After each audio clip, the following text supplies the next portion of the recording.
உங்களுக்கான இன்றைய பிரபஞ்ச வார்த்தை. அனைத்தையும் கடந்தால் ஞானம் அடையலாம். கடப்பதற்கோ மனம் இல்லை. ஞானமோ எவ்வாறு கிட்டும்?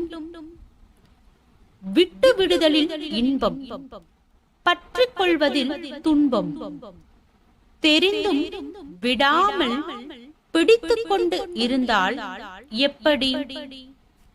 ஆழ்மனம் கேட்கிறது, மேல் மனம் மறுக்கிறது. இரண்டுக்கும் இடையில் இருதலை கொள்ளி எறும்பு போல் ஆன்மா.